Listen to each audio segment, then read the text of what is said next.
നമ്മുടെ ഡയറ്റിന്റെ വ്യത്യാസം. It was very Ayurvedic naturally medicinal diet ആയിരുന്നു പണ്ട് കഴിച്ചിരുന്നത്. ചുക്കും ചുണ്ണാമ്പും അറിയാണ്ട് വന്നിട്ട് എന്തൊക്കെയോ വിളിച്ച് പറയുന്ന കൈൻഡ് ഓഫ് ഒരു ടോക്കായിട്ടാണ് എനിക്ക് ഇത് കേട്ടപ്പോൾ തോന്നിയത്.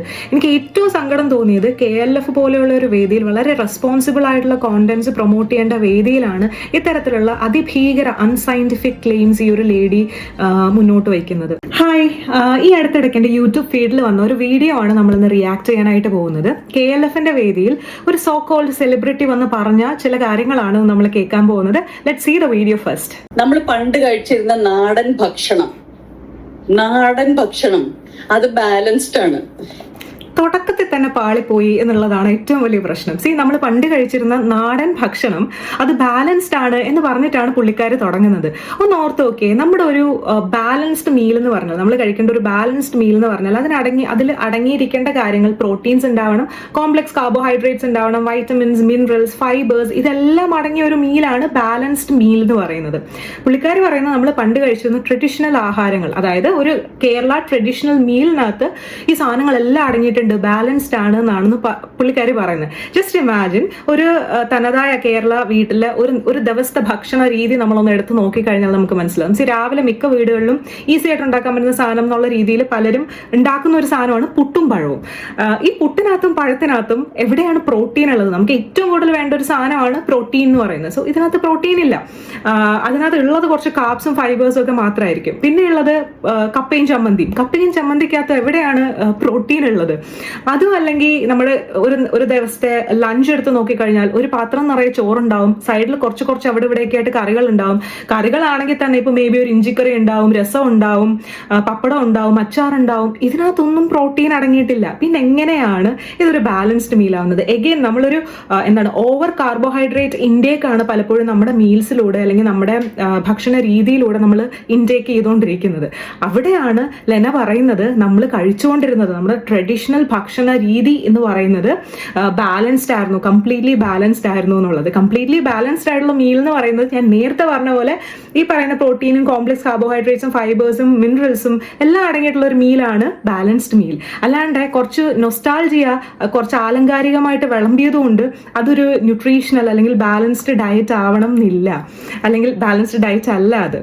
സോ ഇനി എന്താ പുള്ളിക്കാരി പറയുന്നത് നമുക്കൊന്ന് കേട്ടു നോക്കാം. ഈസ്ട്രജൻ ഫേസിൽ ഇഫ് യു ആർ ഈറ്റിംഗ് കുമ്പളങ്ങ, ക്യൂക്കംബർ, ഓൾ ദ വഴുതനങ്ങ, ഓൾ ദ എങ്ങാസ്, അതൊക്കെ ഈസ്ട്രജൻ റിച്ച് ഫുഡ്സ് ആണ്. അരേ വാ, വീണ്ടും നല്ല ഒന്നാന്തരം അൺസയന്റിഫിക് ക്ലെയിംസ് ആണ് പുള്ളിക്കാരൻ നടത്തിക്കൊണ്ടിരിക്കുന്നത്. അതായത് ഈസ്ട്രജൻ ഫേസിൽ നമ്മൾ ഈ പറയുന്ന കുമ്പളങ്ങ, വഴുതനങ്ങ, ഓൾ ദ ഇങ്ങേഴ്സ് കഴിച്ചു കഴിഞ്ഞാൽ അതിനകത്ത് ഈസ്ട്രജൻ ഉണ്ട്. കുമ്പളങ്ങയിലും വഴുതനങ്ങയിലും മത്തങ്ങയിലും ഒക്കെ ഹ്യൂമൻ ഈസ്ട്രജൻ അടങ്ങിയിട്ടുണ്ട് എന്നുള്ളൊരു ക്ലെയിമാണ് പുള്ളിക്കാരൻ നടത്തുന്നത്. ഹ്യൂമൻ ഈസ്ട്രജൻ ഉണ്ടാവുന്നത് ഓവറീസിൽ നിന്നും അഡ്രീനൽ ഗ്ലാൻഡിൽ നിന്നും അതുപോലെ തന്നെ നമ്മുടെ ഫാറ്റ് ടിഷ്യൂന്നും ഒക്കെയാണ് ഹ്യൂമൻ ഈസ്ട്രജൻ പ്രൊഡ്യൂസ് ചെയ്യുന്നത്. അതല്ലാണ്ട് ഈ പറയുന്ന മത്തങ്ങയിലും കുമ്പളങ്ങയിലും പടവലങ്ങയ്ക്കകത്തൊന്നും ഹ്യൂമൻ ഈസ്ട്രജൻ ഇല്ല. പിന്നെയുള്ളത് ഫൈറ്റോ ഈസ്ട്രജൻസ് ആണ്. ഫൈറ്റോ ഈസ്ട്രജൻസ് പല പ്ലാന്റ് ബേസ്ഡ് ഫുഡ്സിലും ഉണ്ട്. അതായത് ഇപ്പൊ നമ്മുടെ സോയാബീൻ, സെസമി സീഡ്സ്, അതുപോലെ തന്നെ ഫ്ലാക്സ് സീഡ്, ഇതിനകത്തൊക്കെ ഫൈറ്റോ ഈസ്ട്രജൻസ് ഉണ്ട്. And phyto oestrogen is not same as human oestrogen. ഈസ്ട്രജനും ഫൈറ്റോ ഈസ്ട്രജനും സെയിം ആയിട്ടുള്ള സാധനങ്ങളല്ല. എഗെയിൻ നമ്മുടെ മെൻസ്ട്രൽ സൈക്കിളിനെ റെഗുലേറ്റ് ചെയ്യുന്നത് നമ്മുടെ പിറ്റ്യൂട്ടറി ഗ്ലാൻഡും ഹൈപ്പോതലാമസും അതുപോലെ തന്നെ ഓവറീസും ഒക്കെയാണ്. അല്ലാണ്ട് മത്തങ്ങയും കുമ്പളങ്ങയും പടവലങ്ങയും ഒക്കെ കഴിച്ചു എന്ന് പറഞ്ഞ് ഈ മത്തങ്ങയും കുമ്പളങ്ങയും പടവലങ്ങയും ഒന്നും അല്ല നമ്മുടെ മെൻസ്ട്രൽ സൈക്കിളിനെ റെഗുലേറ്റ് ചെയ്യുന്നത്. എഗെയിൻ മത്തങ്ങയും കുമ്പളങ്ങയും പടവലങ്ങയും അല്ല ഈ പറയുന്ന ഈസ്ട്രജനെ ഉണ്ടാക്കുന്നത്. അത് ഉണ്ടാക്കുന്നത് നിങ്ങളുടെ ബോഡി തന്നെയാണ്. അതിന്റെ കൂടെ പരിപ്പിട്ട് ഉണ്ടാക്കും, അപ്പൊ പ്രോട്ടീനും കിട്ടി.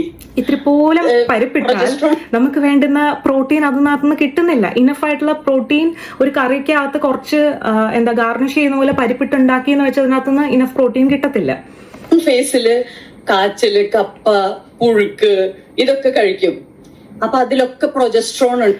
കാച്ചിലും കപ്പയിലും പുഴുക്കിലും ഒക്കെ പ്രൊജസ്ട്രോൺ അല്ല, ഇനഫ് ആയിട്ടുള്ള സ്റ്റാർച്ച് ആണ് അടങ്ങിയിട്ടുള്ളത്, അല്ലെങ്കിൽ കാർബോഹൈഡ്രേറ്റ് ആണ് അതിനകത്ത് അടങ്ങിയിട്ടുള്ളത് എന്നുള്ള ഒരു സത്യം നമ്മൾ മനസ്സിലാക്കണം.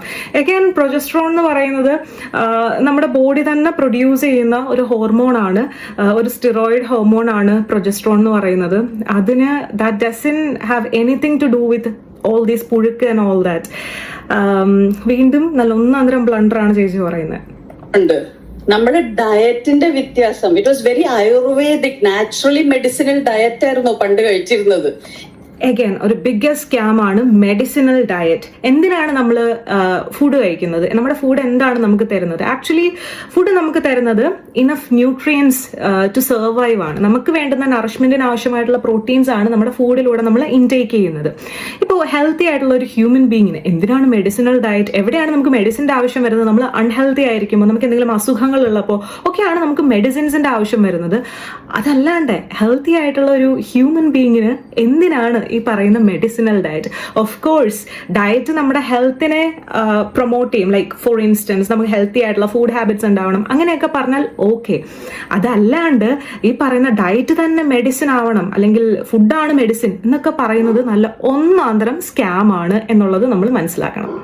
ഇപ്പൊ നമ്മള് ബർഗറും സാൻഡ്വിച്ചും പിzzയൊക്കെ കഴിച്ചപ്പോ കുറെ കാർബോഹൈഡ്രേറ്റ്സ് മാത്രം ഇങ്ങോട്ട് കയറ്റി അതിന്റെ കൂടെ കുറെ refined sugars, processed oils, vegetable oils, കുറച്ച് മറ്റേ പെട്രോളിയമിന് എങ്ങനെയൊക്കെയോ റിഫൈൻ ചെയ്ത ഓയിൽസ് ഒക്കെയാണ് നമ്മൾ കഴിക്കുന്നത് ഇപ്പോ. പിന്നെ ഫൈറ്റോ ഈസ്ട്രജൻസ് എന്താന്ന് പോലും അറിയാണ്ടാണ് പുള്ളിക്കാർ സംസാരിക്കുന്നത്. Basically phyto oestrogen doesn't have anything to do with human oestrogen. അതൊരു പ്ലാന്റ് ബേസ്ഡ് കോമ്പൗണ്ട് ആണ്. സോയിലും അതുപോലെ തന്നെ നമ്മുടെ സെസമി സീഡ്സിലും ഫ്ലാക്സ് സീഡ്സിലും ഒക്കെ കാണുന്ന ഒരു പ്ലാന്റ് ബേസ്ഡ് കോമ്പൗണ്ട് ആണ് ഫൈറ്റോ ഈസ്ട്രജൻ. ഈ ഫൈറ്റോ ഈസ്ട്രജൻസ് ആണ് നമ്മുടെ ജങ്ക് ഫുഡ്സിലുണ്ട് എന്ന് പുള്ളിക്കാർ പറയുന്നത്. ജങ്ക് ഫുഡ്സ് എന്തുകൊണ്ടാണ് നമുക്ക് ദോഷകരമായിട്ട് വരുന്നതെന്ന് ചോദിച്ചു കഴിഞ്ഞാൽ ഡെഫിനറ്റ്ലി അതിനകത്തുള്ള ഹൈ കാലറി, അതുപോലെ തന്നെ ഹൈ സോൾട്ട് കോണ്ടന്റ് അല്ലെങ്കിൽ ഷുഗർ കോണ്ടന്റ്, ഇതൊക്കെ കാരണമാണ് ജങ്ക് ഫുഡ്സ് നമുക്ക് ദോഷകരമായിട്ട് വരുന്നത്. അല്ലാതെ ഫൈറ്റോ ഈസ്ട്രജൻസ് ഒന്നും ഉണ്ടായിട്ടല്ല. ചുക്കും ചുണ്ണാമ്പും അറിയാണ്ട് വന്നിട്ട് എന്തൊക്കെയോ വിളിച്ച് പറയുന്ന കൈൻഡ് ഓഫ് ഒരു ടോക്കായിട്ടാണ് എനിക്ക് ഇത് കേട്ടപ്പോൾ തോന്നിയത്. എനിക്ക് ഏറ്റവും സങ്കടം തോന്നിയത് KLF പോലെയുള്ള ഒരു വേദിയിൽ, വളരെ റെസ്പോൺസിബിൾ ആയിട്ടുള്ള കോണ്ടന്റ്സ് പ്രൊമോട്ട് ചെയ്യേണ്ട വേദിയിലാണ് ഇത്തരത്തിലുള്ള അതിഭീകര അൺസയന്റിഫിക് ക്ലെയിംസ് ഈ ഒരു ലേഡി മുന്നോട്ട് വയ്ക്കുന്നത്. സോ ഇത് ഭയങ്കര നെഗറ്റീവായിട്ട് നമ്മുടെ സൊസൈറ്റീനെ, ആളുകളെ ഇമ്പാക്ട് ചെയ്യും. സോ നെക്സ്റ്റ് ടൈം എങ്കിലും ഇത്തരത്തിലുള്ള പ്രഭാഷണങ്ങൾ നടത്തുമ്പോൾ ഇത്തരത്തിലുള്ള മിസ്റ്റേക്സ് ഏതെങ്കിലും റിസോഴ്സ് പേഴ്സൺസ് ഉണ്ടാക്കിയാൽ അറ്റ്ലീസ്റ്റ് അത് ഇത്തരത്തിൽ വീഡിയോ ആയിട്ട് ഇടാണ്ടിരിക്കുക, അല്ലെങ്കിൽ ഷോർട്സ് ആയിട്ട് പ്രൊമോട്ട് ചെയ്യാണ്ടിരിക്കുക.